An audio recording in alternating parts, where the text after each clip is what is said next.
നമസ്കാരം. മലയാളി വാർത്തയുടെ ലൈവിലേക്ക് സ്വാഗതം. സത്യത്തിലേറെ സങ്കടകരമായ ഒരു ലൈവാണ് ചെയ്യാൻ പോകുന്നത്. ഒരു പെൺകുട്ടിയുടെ ജീവിതം ഒരുത്തൻ നശിപ്പിച്ചതിന്റെ, അതും എഴുത്തും വായനയും ജീവിതം എന്താണെന്ന് പോലും അറിയാത്ത ഒരു പാവം പെൺകുട്ടി, അച്ഛനും അമ്മയും ഇല്ല, സ്വന്തക്കാരാരുമില്ല, തെരുവിൽ കിടന്ന് വീട്ടുജോലിയൊക്കെ ചെയ്ത് ജീവിച്ച ഒരു പെൺകുട്ടിയുടെ ജീവിതം, നാട്ടുകാരുടെ കാരുണ്യത്തിലാണ് അവൾ ജീവിതം മുന്നോട്ട് കൊണ്ടുപോകുന്നത്. ആ പെൺകുട്ടിയെ സംരക്ഷിക്കാമെന്ന് പറഞ്ഞുകൊണ്ട് 7 വർഷമായി കൂടെ ജീവിക്കുന്നവന് ഇപ്പോൾ അവളെ വേണ്ട. ആദ്യം ഒരു വിവാഹം കഴിച്ചു ഈ പെൺകുട്ടി. അതിൽ 13 വയസ്സായ ഒരു മകനുമുണ്ട്. അതിനുശേഷം 13ാമത്തെ വയസ്സിലാണ് ആദ്യത്തെ വിവാഹം നടക്കുന്നത്.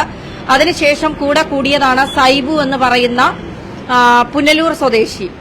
അയാൾ അതിനുശേഷം ഈ പെൺകുട്ടിയുമായി 7 വർഷം ജീവിക്കുന്നു. പിന്നീട് എന്താണ് ഈ കുട്ടിയുടെ ജീവിതത്തിൽ സംഭവിച്ചത്? ഇപ്പോ എനിക്ക് മുന്നിലിരിക്കുന്ന ഈ പെൺകുട്ടിക്ക് 27 വയസ്സേ പ്രായമുള്ളൂ. അപ്പോൾ എന്താണ് ഈ കുഞ്ഞിന്റെ ജീവിതത്തിൽ സംഭവിച്ചത്? എന്താണ് അവൾക്ക് പറയാനുള്ളത്? നമുക്ക് ആ കുട്ടിയോട് തന്നെ ചോദിക്കാം. എന്താണ് പേര്? മാളു മുത്തു എന്നാണ് പേര്. മുത്തു എന്നാണ് എല്ലാരും വിളിക്കുന്നത്. സൈബി ചേട്ടായിനെ എനിക്ക് 7 കൊല്ലമായിട്ട് അറിയാം. അപ്പം പെരവണി കഴിയട്ടെ, സ്നേഹത്തിലായിരുന്നു 7 കൊല്ലമായിട്ട്. ഞങ്ങൾ ഭയങ്കര സ്നേഹത്തിലായിരുന്നു അങ്ങോട്ടും ഇങ്ങോട്ടും. വീട്ടുകാരോട് പറഞ്ഞിട്ട് എത്രയും പെട്ടെന്ന് കല്യാണം റെഡിയാക്കാം. നിങ്ങൾ ആദ്യം ഒരു വിവാഹം കഴിഞ്ഞതാണ് 13ാമത്തെ വയസ്സിൽ.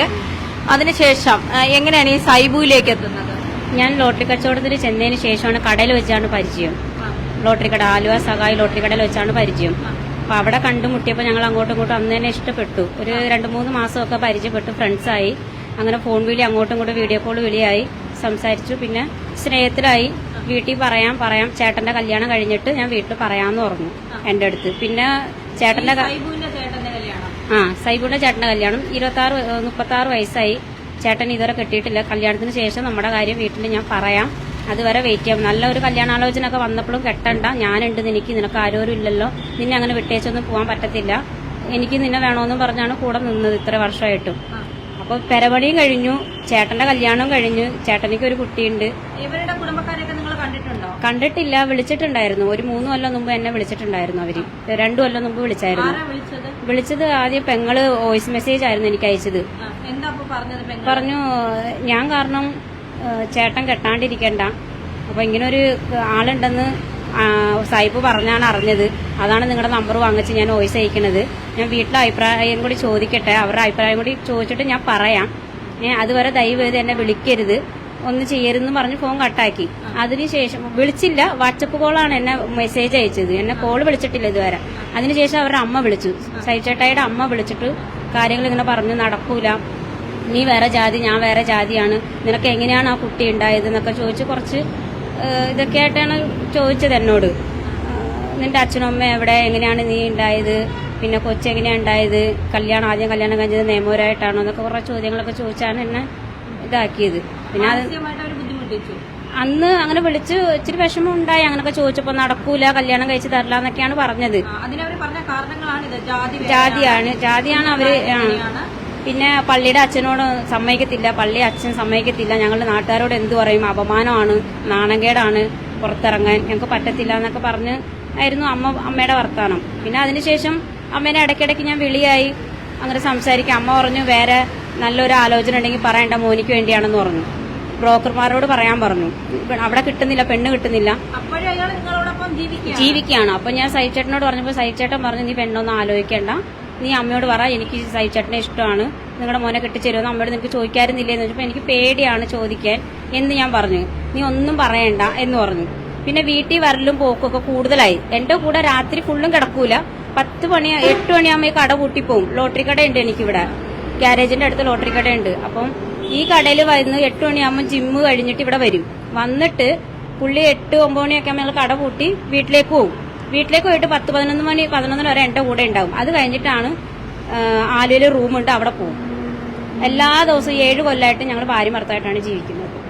ഇപ്പം ഞാൻ പറഞ്ഞു, കൊച്ചി ഇത്ര വലുതായി, കൊച്ചിനെ അറിയുമെന്നല്ലോ. അപ്പം നമുക്ക് നാട്ടുകാരൊക്കെ പറയുന്നുണ്ട് എത്രയും പെട്ടെന്ന് നിങ്ങൾ കെട്ടുന്നാ പറയണേ. എനിക്ക് പപ്പായിട്ടായിട്ട് കഴിയാൻ പറ്റത്തില്ല, ഒന്ന് കെട്ടുവന്നില്ലെങ്കിൽ എന്തെങ്കിലും ഒന്ന് പറഞ്ഞ് വരണ്ടാന്ന് പറഞ്ഞു. നിന്റെ വീട്ടുകാർ പറയണേ കേട്ട് നീ കെട്ടിക്കോ, വരണ്ട, സൈചേട്ടൻ വരണ്ടാന്ന് പറഞ്ഞപ്പം ഞാൻ കെട്ടാന്ന് പറഞ്ഞു. ആരോരും അറിയരുത്, നാട്ടുകാർ ആരും അറിയരുത്, നമുക്ക് ആരോരും അറിയണം, ഞാൻ വീട്ടിൽ വെച്ച് കെട്ടാന്ന് പറഞ്ഞു. വീട്ടിൽ വെച്ച് കെട്ടാൻ പറ്റത്തില്ല സൈചേട്ടൻ, കെട്ടാണെങ്കിൽ ഞാൻ അമ്പലത്തിൽ വെച്ച് കെട്ടാൻ പറഞ്ഞു. ഫോട്ടോസുകളുണ്ട്, ഉണ്ട്. ഫോട്ടോസും വീഡിയോസുകളും കാര്യങ്ങളൊക്കെ ഉണ്ട്. അപ്പൊ കെട്ടാന്ന് പറഞ്ഞു. ആരും അറിയരുതെന്നാ പറഞ്ഞത്. അമ്പലത്തിലും കെട്ടില്ല, രജിസ്റ്റർ ചെയ്യില്ല എന്നാണ് എന്നോട് ആവശ്യപ്പെട്ടത്.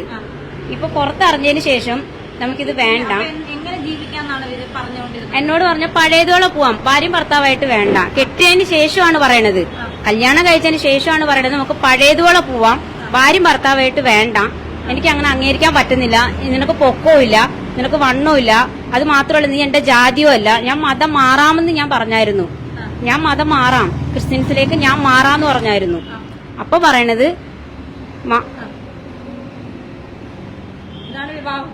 അതെ അതെ അതെ അതെ കല്യാണ ഫോട്ടോ അന്ന് തന്നെ എടുത്തതാ. അന്ന് തന്നെ അമ്പലത്തിൽ വെച്ചെടുത്തത്. 3 മാസമായി.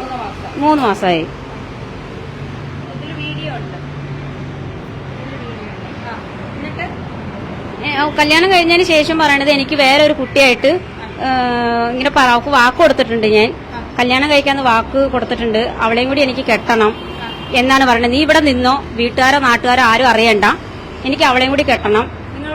ഞാൻ ഉള്ളപ്പോ തന്നെ കെട്ടിയതിന്റെ രാത്രി എന്നെ വീട്ടിൽ കൊണ്ടാക്കിയിട്ട് 10-11 പോയി. കല്യാണം കഴിഞ്ഞിട്ട് അന്ന് വീട്ടിൽ വന്നിട്ട് 10-11 ആകുമ്പോ പുള്ളി പോയി, ആലുവയിലേക്ക് പോയി, റൂമിലേക്ക് പോയിട്ട് എന്നെ വിളിച്ചിട്ട് പറഞ്ഞത് എനിക്ക് അവളെയും കൂടി കെട്ടണം, എനിക്ക് അവളെ ഇഷ്ടമാടി, ഞങ്ങൾ ഹോസ്റ്റലിൽ പഠിച്ചതാ, കയ്യും കാലും സുഖമില്ലാത്തവരുടെ ഹോസ്റ്റലിൽ പഠിച്ചതാ, അവളെ എനിക്ക് ഇഷ്ടമാണ്, എനിക്ക് അവളെ കെട്ടണം. അവൾക്ക് കല്യാണം കഴിഞ്ഞ് ഓൾറെഡി ആ കുട്ടിക്ക് ഒരു കൊച്ചുണ്ട്, 6ൽ പഠിക്കുന്ന ഒരു കുട്ടിയുണ്ട്, പെൺകുട്ടിയുണ്ട്. അവർക്ക് ഡിവോഴ്സ് ആയിട്ടില്ല എന്നാ പറഞ്ഞ. 5 കൊല്ലം കഴിഞ്ഞ് ഡിവോഴ്സ് ആയി കഴിയുമ്പോൾ ഞാൻ കെട്ടിക്കൊള്ളാന്ന് അവർക്ക് വാക്ക് കൊടുത്തിട്ടുണ്ട്, എനിക്ക് അവളെയും കൂടി കെട്ടണം എന്ന് പറഞ്ഞ വോയിസും എന്റെ അടുത്തുണ്ട്, എന്നെ ആയിട്ട് സംസാരിച്ചത്. ഭാര്യമാരല്ല, എന്നെയാണ് കെട്ടിയേക്കണത്. ആദ്യമായിട്ട് എന്നെ ആയിട്ടാണ്. അല്ലാണ്ട് കാമുകിമാർ കുറെ ഉണ്ടെന്ന് സഹിച്ചേട്ടെ എന്നോട് പറഞ്ഞിട്ടുണ്ട്. കെട്ടാന്ന് വാക്ക് കൊടുത്തേക്കണത് ഈ ഒരു പെൺകുട്ടിക്കാണ്, ഈ കൊല്ലത്തുള്ള ഒരു പെൺകുട്ടിക്കാണ്, പെൺകൊച്ചുള്ള. ആ കയ്യും കാലും സുഖമില്ലാത്തതാണ് ആ ചേച്ചിക്ക്. ആ ചേച്ചിക്ക് വാക്ക് കൊടുത്തേക്കണ കെട്ടണോന്നാ പറഞ്ഞേക്കണ. ഈ ഫോട്ടോയിൽ കാണുന്ന ആളാണ് ഈ പെൺകുട്ടിയെ ചതിച്ചത്. അതായത് വിവാഹം കഴിഞ്ഞ് നിയമപരമായി ഇവർ വിവാഹിതരാണ്. എന്നിട്ട് ഈ പെൺകുട്ടിയോട് പറഞ്ഞത് എനിക്ക് മറ്റൊരാളെ കൂടി കല്യാണം കഴിക്കണം, നീ ഉള്ളപ്പോ തന്നെ മറ്റൊരാളെ കൂടെ കല്യാണം കഴിക്കണം, നിങ്ങളുടെ ഒരു ജീവിതം തരണ്ടെന്ന് പറഞ്ഞു. നീ മാറി തരയൊന്നും വേണ്ട, എനിക്ക് അവളെ എങ്ങനെ നീ ഇവിടെ നിന്നോ, ഞാൻ വീട്ടിൽ പറഞ്ഞ് അവളെ കെട്ടി അവിടെ ആക്കിയിട്ട് മാസത്തിലൊരിക്കൽ ഞാൻ ഇവിടെ വരെ പോക്കൊക്കെ ഇരുന്നോളാം, ഞാൻ വന്നോളാം, നീ ആരോടും പറയരുതെന്ന് പറഞ്ഞു. ഇത് ഫോട്ടോസും കാര്യങ്ങളൊക്കെ പുറത്തറിഞ്ഞതിന് ശേഷം എനിക്ക് ഒട്ടും നിന്നെ ഇഷ്ടമല്ല, ഞാനൊരു കൂട്ടുകാരിയായിട്ടാണ് നിന്നെ കണ്ടത്, എനിക്ക് കല്യാണം കഴിച്ച് ഭാര്യയായിട്ട് അംഗീകരിക്കാൻ ഒരിക്കലും പറ്റില്ല, പഴയതുപോലെ ആണെങ്കിൽ ഓക്കെ, അല്ലെങ്കിൽ ഞാൻ വരില്ല, വിളിക്കില്ല എന്ന് പറഞ്ഞ് എന്റെ നമ്പറൊക്കെ ബ്ലോക്ക് ചെയ്ത് വിളിക്കാറില്ല. പിന്നെ കടയിലത്തെ ഫോണിൽ നിന്ന് എന്നെ വിളിക്കാറുണ്ട്. ലോട്ടറി വിൽപ്പനയാണ്, ആലുവ സഹായില് ലോട്ടറി വിൽപ്പന. അല്ല, പണിക്കാണ് നിൽക്കണം അവിടെ. നിങ്ങളുടെ ഒരു ജീവിതം ഈ 13ാമത്തെ വയസ്സിൽ വിവാഹം എന്നൊക്കെ പറയുമ്പോ എന്തായിരുന്നു നിങ്ങളുടെ ഒരു ജീവിതം എങ്ങനെയായിരുന്നു? അതെനിക്ക് ഓർമ്മയില്ലാത്തൊരിത്. അച്ഛനും അമ്മയും ഇല്ലാത്ത കാരണം നാട്ടുകാർ പറഞ്ഞു നിനക്ക് ആരുമില്ല, പ്രായവൃത്തി ആയപ്പോ അവര് കെട്ടിച്ചു കൊടുത്തു.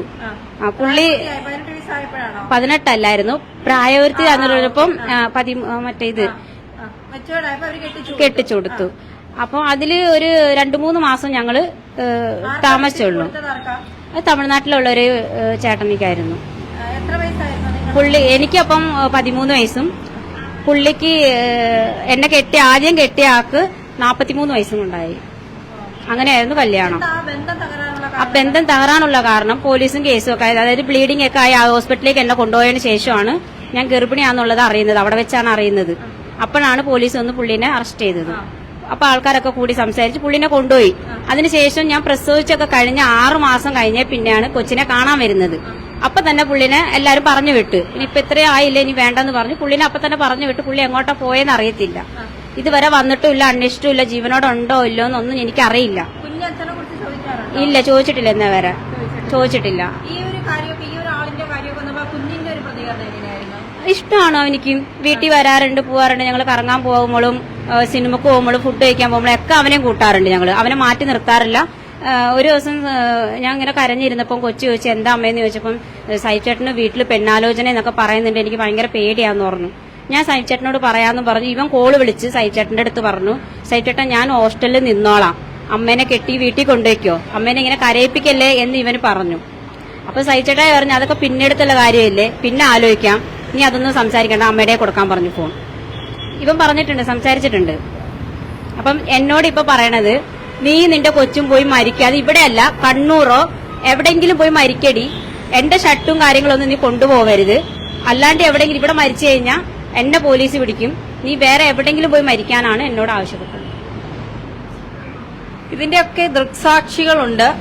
അതായത് ഈ വിവാഹം നടത്തിക്കൊടുത്തതും ഈ കുട്ടിയെ ചെറുപ്പം മുതൽ അറിയാവുന്ന ആളും ഒക്കെയാണ്. ഇവിടുത്തെ നാട്ടുകാർക്കെല്ലാം, പഞ്ചായത്തിലും നാട്ടിലുള്ളവർക്കും എല്ലാം ഈ മാളു മുത്ത് എന്ന് പറയുന്ന പെൺകുട്ടിയെ അറിയാം, ഇവരുടെ ജീവിത സാഹചര്യങ്ങൾ അറിയാം. ചേട്ടാ, എന്താണ് ഇവരുടെ ജീവിതത്തിൽ സംഭവിച്ചത്? ഈ പറയുന്ന ആള് സാമ്പത്തികമായിട്ടൊക്കെ ഇവരെ ചതിച്ചിട്ടുണ്ടോ? സാമ്പത്തികമായിട്ടും ശാരീരികമായിട്ടൊക്കെ ചതിച്ച ഒരാൾ തന്നെയാണ്. ഞാനൊരു 10 വർഷം മുമ്പേ ഞാൻ ഇവരായിട്ട് മുത്തായിട്ടെന്ന് പരിചയമാണ്. അപ്പൊ അന്ന് 10 വർഷം മുമ്പായിട്ട് നമ്മൾ അറിയാവുന്നു. അന്ന് ഇവിടെ ഞങ്ങളുടെ സഹായത്തോടെയൊക്കെ ഇവർ ജീവിക്കണേ. ഞങ്ങളും നാട്ടുകാരെ ഒരുപാട് സഹായിച്ചിട്ടുണ്ട്. ലോട്ടറി കട തുടങ്ങാനൊക്കെ ആലുവയിൽ ടൗണിൽ ലോട്ടറി കട തുടങ്ങാനായിട്ടൊക്കെ ഞങ്ങൾ സഹായിച്ചിട്ടാണ് ലോട്ടറി കട തുടങ്ങിയിട്ടുണ്ട്. പിന്നെ 7 വർഷം കഴിഞ്ഞപ്പോഴാണ് ഇവനായിട്ടൊരു ബന്ധം വന്ന്. അപ്പൊ ഞാനായിട്ട് അവനായിട്ട് സംസാരിച്ചാണ്. അപ്പൊ അവന് ഇങ്ങനൊന്നും ഉണ്ടായില്ല എന്ന് പറഞ്ഞ് അവനിങ്ങനെ ആ കൊച്ചിനെ ബുദ്ധിമുട്ടിക്കരുത്, നല്ല രീതിയിൽ പോകണമെന്നൊക്കെ പറഞ്ഞ്. എന്നിട്ടും അവൻ ആ ബന്ധം തുടർന്നുകൊണ്ടിരുന്നു. പിന്നെ ഞാൻ അറിഞ്ഞിരുന്നില്ല. പിന്നെ വിവാഹത്തിന്റെ ആ സമയത്ത് എത്തിയപ്പോഴാണ് ഞങ്ങളടുത്ത് അങ്ങനെ കല്യാണം കഴിക്കാന്ന് പറഞ്ഞിട്ടുണ്ട്. അപ്പൊ പിന്നെ ആ രീതി നല്ല രീതിയിൽ ജീവിക്കട്ടെ എന്ന് പറഞ്ഞാൽ നമ്മൾ സഹായിച്ച. പക്ഷെ ഇപ്പൊ നേരെ കല്യാണം കഴിഞ്ഞ് ഇവർ രജിസ്റ്റർ ചെയ്യാൻ നേരത്താണ് ഇവന്റെ വിധം മാറിയ. ഇവൻ വെറുതെ ഒരു കുണ്ടിടക്കൽ മാത്രമാണ്. ഇവന് വേറെ കല്യാണം കഴിക്കണം, ഇതിനെ താൽക്കാലികമായിട്ട് കല്യാണം കഴിക്കണം. ഇവന്റെ പൈസയൊക്കെ അടിച്ചുകൊണ്ട് പോകണം. ഒരുപാട് പൈസ ഇതിന്റെ അടുത്ത് പലിശക്ക് എടുത്ത് ഇവന് കൊടുത്തിട്ടുണ്ട്. ഇവന്റെ അമ്മക്ക് മാല മേടിച്ചു കൊടുക്കാനും ഒരുപാട് കാശ് സഹായിച്ചിട്ടുണ്ട്. അപ്പൊ ഇവരുടെ പൈസ കംപ്ലീറ്റ് അവനോട് കൊണ്ടുപോയിക്കൊണ്ടിരിക്കണം. സാമ്പത്തികമായിട്ട് വളരെ പിന്നോക്കമാണ്. ലോട്ടറി കച്ചവടം എന്തോന്ന് ലോട്ടറി വിറ്റ് കിട്ടും, അത്രയും ദയനീയമായ. ഞങ്ങളെ സഹായിച്ചിട്ടാണ് ഇവര് ഈ ലോട്ടറിക്കാരോട് ഇപ്പോഴും സഹായിച്ചുകൊണ്ടിരിക്കുന്നുണ്ട്. അങ്ങനെയാണ് ഇവര് ജീവിച്ചുകൊണ്ടിരിക്കുന്നത്. പലതും പലിശക്ക് മേടിച്ചിട്ടാണ് കാര്യങ്ങൾ നടക്കുന്നത്. ഞങ്ങൾ സഹായിക്കാറുണ്ട്, നാട്ടുകാരെല്ലാവരും സഹായിച്ചിട്ടാണ് ഇവരുടെ ജീവിതം ഇപ്പം മുമ്പോട്ട് പോയിക്കൊണ്ടിരിക്കുന്നത്.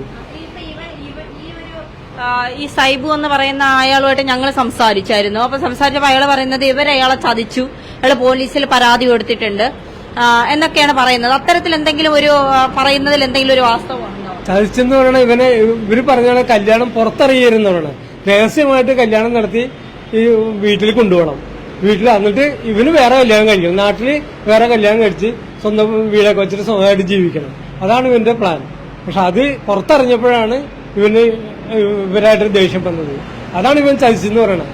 അതുകൊണ്ട് ഇവന് ഇഷ്ടമില്ലാണ്ട് അല്ലെങ്കിൽ ജീവിച്ചാണ്ടല്ല ഇത്ര നാള് സാമ്പത്തികമായിട്ട് ഇഷ്ടംപോലെ കാശ് കൊടുത്താണ് ഇവള് ജീവിക്കണത്. ഇവരുടെ കാശൊക്കെ അവളാണ് കൊണ്ടുപോകണം, അവനാ കൊണ്ടുപോകണം. അതാണ് അവന് ഇപ്പോഴും ചതിച്ചെന്ന് പറഞ്ഞത് വെച്ചാൽ പുറത്തറിഞ്ഞു പോയി, കല്യാണം പുറത്തറിഞ്ഞു പോയി. അതാണ് ചതിച്ചെന്ന് പറയണത്. എന്നുവെച്ചാൽ നാട്ടുകാരറിഞ്ഞേക്കണ കല്യാണം അമ്പലത്തിൽ വെച്ചാണ് കല്യാണം കഴിച്ചാണ്. അതിന്റെ ഫോട്ടോയും വീഡിയോയും എല്ലാം ഉണ്ട്. നമ്മള് സാക്ഷിയായിട്ട് നിന്ന ആൾക്കാർ ഒരുപാടുണ്ട്. അതാണ് ഇവൻ ചതിച്ചെന്ന് പറയുന്നത്. പോലീസിൽ പരാതി കൊടുത്തായിരുന്നോ? പോലീസിൽ ഞാൻ പരാതി ഇതുവരെ കൊടുത്തിട്ടില്ല. കാരണം എനിക്ക് പുള്ളിനെ ആരെ വേദനിപ്പിക്കണതോ ഒന്നും എനിക്ക് ഇഷ്ടമല്ല. ഇന്നവരെ ഞാൻ കൊടുത്തിട്ടില്ല. സൈച്ചേട്ടായി പോയി പരാതി കൊടുത്തിട്ടുണ്ട്. കൊടുത്ത് സ്റ്റേഷനിൽ നിന്ന് എന്നെ വിളിച്ചായിരുന്നു. സ്റ്റേഷനിൽ നിന്ന് എന്നെ വിളിച്ചിട്ട് സൈബു നിങ്ങളുടെ ആരാന്ന് ചോദിച്ചപ്പോൾ ഞാൻ പറഞ്ഞു എന്റെ ഹസ്ബൻഡാന്ന് പറഞ്ഞു. അപ്പൊ നിങ്ങളുടെ കല്യാണം എവിടെ വെച്ചാൽ നടന്നു ചോദിച്ചപ്പോൾ മാന്ത്രിക അമ്പലത്തിൽ വെച്ചാണ്. അവര് കൊടുത്തേക്കണത് എനിക്ക് ഇതിൽ നിന്ന് പിൻവലിക്കണം, എന്നെ ഭീഷണിപ്പെടുത്തിയാ പോയി കല്യാണം കഴിച്ചേക്കണത് എന്നും പറഞ്ഞാണ് പരാതി കൊടുത്തേക്കണത്. ഞാൻ ഭീഷണിപ്പെടുത്തിയെന്നു. പോലീസ് അങ്ങനെ ചോദിച്ചപ്പോൾ ഞാൻ പറഞ്ഞു ഞാൻ ഭീഷണിപ്പെടുത്തിയിട്ടില്ല, ഞങ്ങൾ രണ്ടുപേരും അങ്ങോട്ടും ഇങ്ങോട്ടും സംസാരിച്ചിട്ട് തന്നെയാണ് പോയി കല്യാണം കഴിച്ചത് എന്ന് ഞാൻ പറഞ്ഞായിരുന്നു അവരോട്, പോലീസിനോട്. അപ്പൊ ഇവിടെ വന്നിട്ടുണ്ട് സ്റ്റേഷനിൽ ഇതിന് പിൻവലിച്ചു കൊടുക്കണമെന്ന് പറഞ്ഞ അപേക്ഷിക്കും. ഞാൻ പറഞ്ഞു അങ്ങനെ പിൻവലിക്കാൻ പറ്റില്ലല്ലോ, എന്നോട് ചോദിച്ചില്ല, എന്നോട് ചോദിക്കാണ്ട് പിൻവലിക്കാൻ ഞാനും കൂടി അറിഞ്ഞിട്ടല്ലേ പോയി കെട്ടിയെന്ന് സാറിനോട് പറഞ്ഞപ്പോൾ സാറ് പറഞ്ഞു എന്നാ കോടതിയിലേക്ക് ഇവിടെ വെച്ച് തീർക്കാൻ പറ്റില്ല, കോടതിയിൽ പോകണമെന്ന് പറഞ്ഞു. എന്നാൽ കോടതി വഴി തീർത്തോളാന്ന് പറഞ്ഞു. ഈ സൈബു എന്ന് പറയുന്നവനെ കണ്ടിട്ടുണ്ടോ, അറിയാവോ? എങ്ങനെയാണ് ഇവര് തമ്മിലുള്ള ഒരു ബന്ധം? ഞാന് സൈബു എന്ന് പറഞ്ഞ വ്യക്തി സഹായി ലോട്ടറി കടയില് അങ്ങനെ വർക്ക് ചെയ്യുന്ന ഒരാളാണെന്ന് അറിയാം.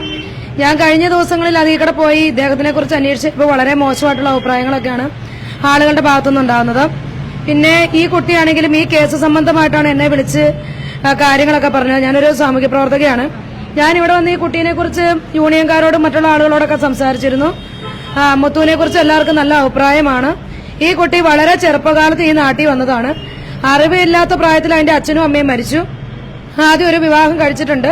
13ാമത്തെ വയസ്സിൽ ആരോരും ഇല്ലാത്ത പ്രായത്തിൽ, ആരും നോക്കാനില്ലാത്ത പ്രായത്തിൽ പറ്റിയൊരു ഒരു പാകപ്പിഴ.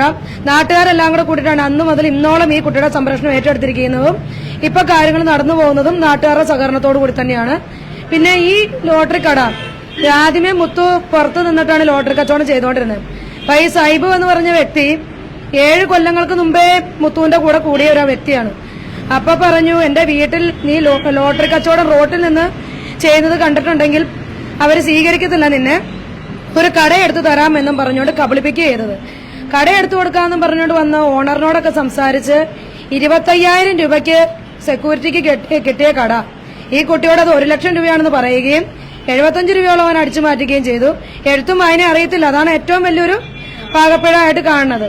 മാത്രമല്ല ആ പൈസയുടെയും കൈക്കലാക്കിയതിന്റെയൊക്കെ രേഖകൾ കാര്യങ്ങളൊക്കെ ഇവിടെ ഇരിപ്പുണ്ട്. എന്നിട്ട് പോലും ഈ കുട്ടി ചീറ്റ് ചെയ്തു എന്നാണ് ഇവൻ പറഞ്ഞുകൊണ്ട് നടക്കുന്നത്. 75 രൂപ ഇങ്ങനെ പറ്റിച്ചു, കടയുടെ പേരിൽ പറ്റിച്ചു. അതുകൂടാണ്ട് ഇവരെ ഒരുമിച്ച് താമസിക്കുമ്പോൾ പോലും 1 രൂപയുടെ ചെലവ് ഈ കുട്ടിക്ക് ചെയ്തിട്ടില്ല എന്നാണ് അവരുടെ സമീപവാസികൾ എല്ലാവരും പറയുന്നത് തന്നെ. മാത്രമല്ല ഇവിടെ യൂണിയൻകാരുണ്ട്, ഈ കുട്ടീനെ ഹെൽപ്പ് ചെയ്യുന്ന അവരൊക്കെയാണ്. സർവത്ര ആൾക്കാരും കൂടെ കൂടിയിട്ടാണ് ഹെൽപ്പുകളും കാര്യങ്ങളൊക്കെ ചെയ്യുന്നത്. എനിക്ക് പറയാനുള്ളത്, ഈ കുട്ടിക്ക് എഴുത്തോ വായനയോ ഒന്നും അറിയത്തില്ലാത്ത ഒരു സാധു പെൺകുട്ടി ആയതുകൊണ്ടാണ് ഈ 7 കൊല്ലത്തോളമായിട്ട് ഇവനെ ചീറ്റ് ചെയ്യാൻ പറ്റിയത്. അല്ലെങ്കിൽ ഒരിക്കലും ഇങ്ങനെ പറ്റത്തില്ല. മാത്രമല്ല ഇത് പുറം ലോകം അറിഞ്ഞു കഴിഞ്ഞിട്ടുണ്ടെങ്കിൽ നിന്നെ നാട്ടുകാരെ വകവരുത്തുമെന്നും അതേപോലെ പോലീസുകാരാണെങ്കിലും നിന്നെ പിടിച്ച സ്റ്റേഷനിൽ ഇടുമെന്നുമാണ് ഈ കുട്ടീനെ പറഞ്ഞു ധരിപ്പിച്ചത്. കാരണം ഒരു ക്ലാസ് പോലും പഠിക്കാൻ പോയിട്ടില്ല. ഒരു 8ാമത്തെ വയസ്സ് മുതൽ ഓരോ വീട്ടുപണി ചെയ്യുന്ന കുട്ടി എന്ന് പറയുമ്പോൾ തന്നെ ചിന്തിക്കാവുന്നതല്ലേ ഉള്ളൂ. അച്ഛനും അമ്മയില്ലാത്ത കുട്ടി ആയതുകൊണ്ടാണ് അങ്ങനെ വീട്ടുപണിക്കൊക്കെ അല്ലെങ്കിൽ ഒരു റിലേഷനായിട്ട് അന്വേഷിച്ച് വരാൻ പോലും ഒരാളും ഈ കുട്ടിക്കില്ല. നാട്ടുകാരുടെ ഒരു സഹകരണം ഉള്ളതുകൊണ്ട് ഇപ്പോഴും ജീവനോട് കൂടിയിട്ട് ഇരിക്കുന്നു. റെയിൽവേ ട്രാക്കിൽ കയറി ഇവൻ പറ്റിച്ചതിന്റെ പുറത്ത് റെയിൽവേ ട്രാക്കിൽ കയറി മരണപ്പെടാനായിട്ട് പോയൊരു കുട്ടിയാണ്, ഒരു പോലീസുകാരനാണ് രക്ഷിച്ചത്. ആ കേസ് ഇപ്പോഴും നിലനിൽക്കുന്നുണ്ട്. ആ പോലീസുകാരന് പോലും അറിയാം ഈ കുട്ടി എന്താണെന്നും എത്തരത്തിലാണ് ജീവിക്കണതെന്നും. ആലുവ പോലീസ് സ്റ്റേഷനിലുള്ള ഒരു പോലീസുകാരാണ് രക്ഷപ്പെടുത്തിയത്. അവർക്കൊക്കെ അറിയാവുന്ന കാര്യമാണ്. മാന്യമായിട്ട് പണിയെടുത്ത് ജീവിക്കുന്ന ഒരു പെൺകുട്ടി. അതുകൊണ്ടാണ് ഞാൻ ഇതിന്റെ അകത്ത് സഹകരിക്കാൻ കാരണം. ഞാൻ ഈ കുട്ടീനെ കുറിച്ച് അന്വേഷിച്ചപ്പോൾ വളരെ നല്ലൊരു അഭിപ്രായമാണ് ഈ നാട്ടിൽ നമുക്ക് കാണാൻ കഴിഞ്ഞത്. വേറെ ഒന്നും നമുക്ക് പറയാനില്ല. അവരുടെ അമ്മ ഭീഷണിപ്പെടുത്തുന്ന വോയിസ് റെക്കോർഡ് ഞാൻ കേട്ടു. അനുജത്തിയുടെ ഭർത്താവ് വിളിച്ചു വരുത്തി പോലീസുകാർ ചോദ്യം ചെയ്യുന്ന പോലെ, എന്താടി നിന്റെ ഉദ്ദേശം, എന്താണ് നീ ഉദ്ദേശിക്കുന്നത്, നീ എനിക്ക് അറിവില്ലാത്ത പ്രായത്തിൽ ഒരു കുട്ടി ഉള്ളതല്ലേ, നിന്റെ ഭർത്താവ് എവിടെ, ആ കുഞ്ഞ് ഒരു ചെറിയൊരു പെൺകുട്ടി 15 കൊല്ലം മുമ്പ് പോയൊരു വ്യക്തിയെ കുറിച്ച് ഈ കുട്ടിയോട് ചോദിക്കുന്ന അവർക്ക് മനസാക്ഷി ഉണ്ടോ എന്നാണ് എനിക്ക് ചോദിക്കാനുള്ളത്. മാത്രമല്ല ഈ കുട്ടിയുടെ സമ്പാദ്യങ്ങള് ഏകദേശം ഈ മകൻ കൊണ്ടുപോയി അവിടെ കൊടുത്തിരിക്കുന്നത് മൊത്തം കുടുംബത്തിന് തന്നെയാണ്. ആ അമ്മയുടെ കഴുത്തിൽ കിടക്കുന്ന മാല പോലും ഈ കുട്ടിയുടെയാണെന്ന് ഈ കുട്ടി പറയുന്നുണ്ട്. ലോട്ടറി അടിച്ചു കിട്ടിയ പൈസ പോലും അവരെടുത്തിട്ട് പോയി. അതേപോലെ തന്നെ ഈ കട ഇവൻ വാടകയ്ക്കാണ് എടുത്തു കൊടുത്തിരിക്കുന്നത്, അല്ലാണ്ട് ഭർത്താവ് എന്നുള്ള രീതിയിൽ സൗജന്യമായിട്ട് എടുത്തു കൊടുത്ത കടയൊന്നുമല്ല. 10,000 രൂപ വെച്ച് കെട്ടണം. നാട്ടുകാരാണ് സഹകരിക്കുന്നത്. പലിശയ്ക്ക് പൈസ എടുത്ത് ഇവന് കൊടുത്തു കടം കയറി മുടിഞ്ഞിരിക്കുകയാണ് ഇപ്പൊ ഈ പെൺകുട്ടി. ഒരു വല്ലാത്തൊരു സിറ്റുവേഷനാണ്. ഒന്നും പറയുവാനില്ല ഇതിന്റെ അകത്തൊന്നും. നിയമവശം ശരിക്കും ഒരു ആത്മഹത്യയുടെ വക്കിലാണ് ഈ പെൺകുട്ടി. റെയിൽവേ ട്രാക്കിൽ പോയതാണ് മരിക്കാൻ. ആ സാറ് കണ്ടില്ലായിരുന്നുവെങ്കിൽ ഒരുപക്ഷെ ഇന്നിപ്പോ ഈ പെൺകുട്ടീനെയും ഈ മകനെയും നമുക്ക് ജീവനോടുകൂടി കാണാൻ കഴിയില്ലായിരുന്നു എന്നാണ് എനിക്ക് പറയാനുള്ളത്. എന്താണ് ഇപ്പൊ പോലീസ് പരാതി കൊടുത്തില്ല എന്ന് പറയുന്നത്? അപ്പൊ നമുക്ക് മനസ്സിലാവും എത്രത്തോളമാണ് ആ വ്യക്തിയോടുള്ള സ്നേഹം എന്നുള്ളത്. ഇത്രയും ചതിച്ച് വേണ്ടാന്ന് പറഞ്ഞു കൂടെ ഉള്ളപ്പം തന്നെ വേറൊരു ആളെ വിവാഹം കഴിക്കണമെന്ന് പറഞ്ഞ ഒരാള് ലോകത്ത് ഒരു പെണ്ണിനും അംഗീകരിക്കാൻ പറ്റില്ല ഇങ്ങനെ ഒരു പുരുഷന്. ഇപ്പം 7 കൊല്ലമായിട്ട് കൂടെ ജീവിച്ച അദ്ദേഹത്തിന് പറയുവാനുള്ള കുട്ടിക്ക് പൊക്കമില്ല, സൗന്ദര്യമില്ല, എഴുത്തും വായന അറിയത്തില്ല. എനിക്കൊരു കുട്ടി ജനിച്ചു കഴിഞ്ഞിട്ടുണ്ടെങ്കിൽ ആ കുട്ടീനെയും കൊണ്ട് സ്കൂളിൽ പോകുമ്പോൾ നീ എങ്ങനെ പ്രോഗ്രസ് കാർഡിൽ ഒപ്പിടും? അപ്പൊ ഈ 7 കൊല്ലം മുമ്പ് ഇദ്ദേഹം ഇതൊന്നും ചിന്തിക്കാണ്ടാണോ ചെറുപ്രായത്തിലുള്ള കുട്ടീനെ വിവാഹം കഴിച്ചത്? ഇപ്പോഴും ഈ കുട്ടിക്ക് 27 വയസ്സേ ഉള്ളൂ. അത് നമ്മൾ ഈ കണ്ടോണ്ടിരിക്കുന്ന പ്രേക്ഷകരും ഒന്ന് മനസ്സിലാക്കണം എന്നാണ് എനിക്ക് പറയാനുള്ളത്. കൊച്ചറിഞ്ഞു വെച്ച ഒരു തെറ്റും ചെയ്തിട്ടില്ല. ആരോരും ആശ്രയമില്ലാത്ത ഒരു കുട്ടിക്ക് ചെറുപ്പനാളിൽ പറ്റിയതിന്റെ പേരിൽ ഒരു കുട്ടി 48 വയസ്സുകാരനാണ് അന്ന് വിവാഹം കഴിച്ചിരുന്നത്. അദ്ദേഹത്തിനെ പോലീസുകാർ കൊണ്ടുപോയിട്ട് പിന്നെ ഈ കുഞ്ഞ് ജനിച്ച 6 മാസങ്ങൾക്ക് ശേഷം ഈ കൊച്ചിനെ കാണാൻ വന്ന് പിന്നെ പോയ പോക്ക് പിന്നെ അദ്ദേഹം തിരിച്ചു വന്നിട്ടില്ല. 15 കൊല്ലമായിട്ടും ആദ്യ വിഭാഗത്തിലെ ആള് തിരിച്ചു വന്നിട്ടില്ല. ഇതെല്ലാം അറിഞ്ഞു വെച്ചൊരു ഇത്രയും അതായത് ഒരു ആളും ആശ്രയമില്ലാത്ത ഒരു പെങ്കൊച്ചിനെ ചീറ്റ് ചെയ്ത വ്യക്തിനെ എന്ത് ചെയ്യണം എന്നാണ് എനിക്ക് ഇത് കണ്ടോണ്ടിരിക്കുന്ന പ്രേക്ഷകരോട് പോലും ചോദിക്കാനുള്ളത്. എന്റെ ആവശ്യം ഞങ്ങൾ രണ്ടുപേരും അങ്ങോട്ടും ഇങ്ങോട്ടും സ്നേഹിച്ചാണ് കെട്ടിയത്. എനിക്കൊരു ജീവിതം വേണം, സൈചേട്ടനോട് ജീവിക്കണമെന്ന് ആഗ്രഹമുണ്ട്. ഇനി ഇങ്ങനെ ചതിച്ചിട്ട് പോയ ഒരാളോട് ജീവിച്ചാൽ ഇനി ജീവിതം നല്ല രീതിയിൽ മുന്നോട്ട് പോകുന്നു വിശ്വസിക്കുന്നുണ്ടോ? സൈചേട്ടൻ എന്നെ ചതിച്ചിട്ടില്ല. അവരുടെ വീട്ടുകാരാണ് അവളെ വിളിക്കരുത്, മിണ്ടരുത്, വേണ്ട, അംഗീകരിക്കാൻ പറ്റത്തില്ല, നാണക്കേടാണ്, ജാതി വേറെയാണെന്ന് പറഞ്ഞ് വീട്ടുകാരാണ് ചേട്ടനെ ഇതാക്കിക്കൊണ്ടിരിക്കുന്നത്. വിളിക്കണ്ട, മിണ്ടണ്ടെന്ന് പറഞ്ഞിട്ടുണ്ട്. സൈചേട്ടയെ എന്നെ കഴിഞ്ഞ ആഴ്ച വിളിച്ചപ്പോഴും പറഞ്ഞായിരുന്നു, വീട്ടിൽ വേറെ പെണ്ണാലോചന ഉണ്ട്, നീ ഫേസ്ബുക്കിലൊക്കെ ഇട്ടായിരുന്ന ഫോട്ടോ ഇട്ടായിരുന്നു, പെണ്ണിപ്പോ കിട്ടുന്നില്ല, അത് കാരണം ഞാൻ എന്റെ കൂടെ ഹോസ്റ്റലിൽ പഠിച്ച ഒരു പെൺകുട്ടിയുണ്ട്, അവളെ കിടന്നെ കെട്ടാന്ന് വീട്ടുകാർ പറഞ്ഞു. അവളെ പോയി വീട്ടിൽ പെണ്ണ് ചോദിക്കാം എന്ന് വീട്ടുകാർ പറഞ്ഞു, പെങ്ങള് പറഞ്ഞെന്നാണ് പറഞ്ഞത്. അവരുടെ പെങ്ങൾ ആവശ്യപ്പെട്ടു, ഈ കേസ് എങ്ങനെയെന്ന് ഒഴിവാക്കിയിട്ട് വാ, നമുക്ക് അവളെ പോയി കെട്ടാം, അവക്കൊരു പെൺകുട്ടിയുണ്ട്, അവരെ സ്വീകരിക്കാമെങ്കിൽ എന്തുകൊണ്ട് എനിക്കൊരു ആൺകുട്ടിയുള്ള ഒരു കൊച്ചിനെ സ്വീകരിച്ചുകൂടാ? എനിക്കൊരു ആൺകൊച്ചാണ്, എന്തുകൊണ്ട് എന്നെ സ്വീകരിച്ചുകൂടാ? ആ കുട്ടിക്ക് ഒരു പെൺകുട്ടിയുണ്ട്, അവർക്ക് കല്യാണത്തിന് ചേട്ടനിക്ക് കെട്ടിച്ചു കൊടുക്കാമെങ്കിൽ എന്നെ എന്തുകൊണ്ട് സ്വീകരിച്ചുകൂടാ? അതാണ് ഇപ്പൊ ഇത്രയും വരാൻ കാരണം. എന്നോട് മിണ്ടുന്നില്ല, വീട്ടുകാർ സമ്മതിക്കുന്നില്ല, വീട്ടുകാർ ഒരിക്കലും സമ്മതിക്കുന്നില്ല. ഈ വീട്ടുകാരുടെ സമ്മതമൊക്കെ ചോദിച്ചിട്ടാണ് 7 കൊല്ലം നിങ്ങളോട് ജീവിച്ചത്? അത് ഞാൻ ചോദിച്ചു. അപ്പൊ ചോദിച്ചത് അല്ല, ഇപ്പൊ വീട്ടുകാർ എനിക്ക് കാലും കൂടി സുഖമില്ലാത്ത കാരണം എനിക്ക് വാടകയ്ക്ക് കിടക്കാൻ പറ്റില്ല, എനിക്ക് സ്വത്ത് കിട്ടില്ല, വീട് കിട്ടില്ല, ആരും ഒന്നും തരില്ല, വീട് സൈഡ് വരണ്ടെന്നാണ് പറയുന്നതെന്ന്. വീട്ടിൽ അവർ അംഗീകരിക്കത്തില്ല എന്നാ പറയണത്. ഞാൻ എങ്ങനെ നിന്റെ കൂടെ വാടകയ്ക്ക് കിടക്കും? എനിക്ക് കാലും കൂടി സുഖമില്ലാത്തതാണ്, നമുക്കൊരു കൊച്ചുണ്ടായി കഴിഞ്ഞാൽ എങ്ങനെ അതിനെ ഇതാക്കും എന്നാ പറയണേ. വീട് പോലും ഇല്ല, ഈ കുട്ടിക്ക് സ്വന്തമായിട്ട് ഒരു വീട് പോലും ഇല്ല, വാടകയ്ക്കാണ് താമസിക്കുന്നത്. ഉണ്ടായിരുന്ന പൈസ മുഴുവനും സഹായങ്ങൾ ചെയ്തും അല്ലാണ്ടും പോയി. ഇദ്ദേഹത്തിന് തന്നെയാണ് സഹായങ്ങൾ ചെയ്തിരിക്കുന്നത്. 1 രൂപ ഇവക്ക് വേണ്ടിയിട്ട് ഈ നിമിഷം വരെ അദ്ദേഹം ചെലവഴിച്ചിട്ടില്ല. വാടക പോലും കൊടുക്കുന്നത് നാട്ടുകാരുടെ ഒരു സന്മനസ്സുകളുടെ ഒരു സഹായം കൊണ്ട് മാത്രമാണ്. സ്വന്തമായിട്ട് വീടുമില്ല, വാടകയ്ക്കാണ് താമസിക്കുന്നത്. നാളത്തെ ജീവിതം എന്താവൂന്ന് പോലും അറിയത്തില്ലാത്തൊരവസ്ഥയിലായിരിക്കുന്നത്. ശരിക്കും പറഞ്ഞ ഒരു ആത്മഹത്യയുടെ വക്കിൽ തന്നെയാണ്. എന്നാ പോലീസുകാരൻ കണ്ടില്ലായിരുന്നെങ്കിൽ ഈ നിമിഷത്തിൽ നമുക്ക് ഈ കുട്ടികളെ. സാമൂഹ്യ പ്രവർത്തക എന്ന രീതിയിൽ ഞാൻ ചോദിക്കട്ടെ, ഇനി ഇയാളെ വിളിച്ച് വീണ്ടും കൊണ്ടുവന്നാൽ ഈ പഴയ സ്നേഹം ഈ പെൺകുട്ടിയെ ഉപദ്രവിക്കില്ല എന്നോ അല്ലെങ്കിൽ ഇവരുമായിട്ട് നല്ല രീതിയിൽ പോകുമെന്ന് തോന്നുന്നുണ്ടോ? ഒരിക്കലും പോകുമെന്ന് എനിക്ക് തോന്നുന്നില്ല. ഞാൻ ഈ കുട്ടിയോട് അത് പറയുകയും ചെയ്തു. കാരണം അവന് പൊക്കക്കുറവ് ഈ കുട്ടിക്കുണ്ട്, വണ്ണമില്ല, അതേപോലെ തന്നെ അവന് യോജിച്ച പെണ്ണല്ല എന്നൊക്കെ പറയുമ്പോൾ നമുക്ക് ഒരു ഉറപ്പുമില്ല ഈ കുട്ടീനെ അവന്റെ കരങ്ങളിൽ ഏൽപ്പിക്കുന്നതിൽ ഒരു സംരക്ഷണം ഉള്ളതായിട്ട് എനിക്ക് തോന്നിയിട്ടില്ല. ഞാനത് ഈ കുട്ടിയോട് പൂർണ്ണമായിട്ട് പറഞ്ഞിട്ടുമുണ്ട്. പക്ഷേ ഈ കുട്ടിക്ക് പൂർണ്ണമായിട്ട് അത്രമേൽ ആ സ്നേഹത്തിൽ, അതായത് വീട്ടിൽ നിന്നും ഒരു അച്ഛന്റെ അമ്മയുടെ സ്നേഹം കിട്ടിയിട്ടില്ല. വേറൊരു അതുകൊണ്ടാണ് ഇത്രയും ഒരു ഇതിലേക്ക് അറ്റാച്ച്മെന്റ് ആയിപ്പോയത്. കാരണം വെച്ചാൽ വേറൊന്നുമല്ല, ഒരു കിട്ടിയ കപട സ്നേഹം അത് സത്യമാണെന്ന് ധരിച്ചു എന്നാണ് എനിക്ക് പറയാനുള്ളൂ. തീർച്ചയായിട്ടും സത്യത്തിൽ ഈ പെൺകുട്ടിയുടെ കഥ കേൾക്കുമ്പോൾ, കഥയല്ല അതിന്റെ ജീവിതം കേൾക്കുമ്പോൾ നമുക്ക് തന്നെ സങ്കടം തോന്നുന്നുണ്ട്. ആർക്കെങ്കിലുമൊക്കെ ഈ പെൺകുട്ടിയെ സഹായിക്കണമെന്നുണ്ടെങ്കിൽ സാമ്പത്തികമായി സാമ്പത്തികമായി സഹായിക്കണമെന്നുണ്ടെങ്കിൽ ഞങ്ങൾ അതിന്റെ നമ്പർ കൊടുത്തേക്കാം. നിങ്ങളിൽ ഉള്ളത് കൊടുത്ത് സഹായിക്കുക. കാരണം ഒരു കുഞ്ഞിനെ വളർത്തണം. ഈ കടയ്ക്ക് 10,000 രൂപയാണ് വാടക. നാട്ടുകാരാണ് ഇപ്പൊ സഹായിക്കുന്നത്. സ്വന്തമായിട്ടൊരു വീടില്ല. 7 കൊല്ലമായിട്ട് ഒരു ജീവിതം കിട്ടും, തന്നെ സ്നേഹിക്കാൻ ഒരാളുണ്ട്, തനിക്ക് സംരക്ഷണം കിട്ടും എന്ന് വിചാരിച്ചിട്ടാണ് ഒരു തട്ടിപ്പുകാരന്റെ അടുത്തേക്ക് ഈ കുട്ടി ചെന്ന് പെട്ടത്. 7 കൊല്ലം അത് വിശ്വസിച്ചു ആത്മാർത്ഥമായിട്ട്, തന്നെ സ്നേഹിക്കും, ജീവിത അവസാനം വരെ തന്റെ കൂടെ ഉണ്ടാകുമെന്നൊക്കെ. പക്ഷെ ആ ഒരു ചിന്ത അത് വിഡിത്തമായി പോയി എന്ന് ഇപ്പോഴും അത് മനസ്സിലാക്കുന്നില്ല എന്നുള്ളതാണ്. കാരണം അതിന് ഈ സൈബു എന്ന് പറയുന്ന ഈ തട്ടിപ്പ് വീരനോട് ഭയങ്കരമായ അഗാധമായ സ്നേഹമാണ്. അതുകൊണ്ട് ഇനി ഇയാൾ വന്നാലും ഈ കുട്ടി എത്രത്തോളം സ്നേഹിക്കാൻ, അതിന്റെ ജാതി പറഞ്ഞ് അധിക്ഷേപിക്കുന്നു, അതിന്റെ പൊക്കമില്ലായ്മ, അതിന്റെ പൊക്കത്തെ കുറിച്ച് പറഞ്ഞ് അധിക്ഷേപിക്കുന്നു, അതിന് വിവരവും വിദ്യാഭ്യാസവും ഇല്ല എന്ന് പറഞ്ഞ് അധിക്ഷേപിക്കുന്നു, അതിന് ചോദിക്കാനും പറയാനും ആളില്ല എന്ന് പറഞ്ഞ് അധിക്ഷേപിക്കുന്നു. അപ്പൊ ഇത്തരം അധിക്ഷേപങ്ങളൊക്കെ കേട്ട ഒരു പെൺകുട്ടി ആത്മഹത്യയുടെ വക്കിലാണ്. തീർച്ചയായിട്ടും ഇതിന് നീതി കിട്ടണം. അതുകൊണ്ട് ഇത് കാണുന്ന പ്രേക്ഷകർ തീർച്ചയായിട്ടും അതിനെ സഹായിക്കാൻ കൂടിയുള്ള മനസ്സ് നിങ്ങൾക്കുണ്ടാകണം.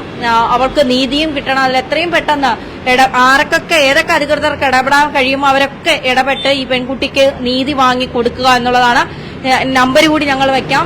സാമ്പത്തികമായി സഹായിക്കണമെന്ന് ആഗ്രഹമുള്ളവർ തീർച്ചയായും ഈ പെൺകുട്ടിയെ സഹായിക്കുക. ക്യാമറാമാൻ രാജീവ് ആയപ്രമിനോടൊപ്പം മലയാളി വാർത്തയ്ക്ക് വേണ്ടി ധന്യാശേഖരൻ.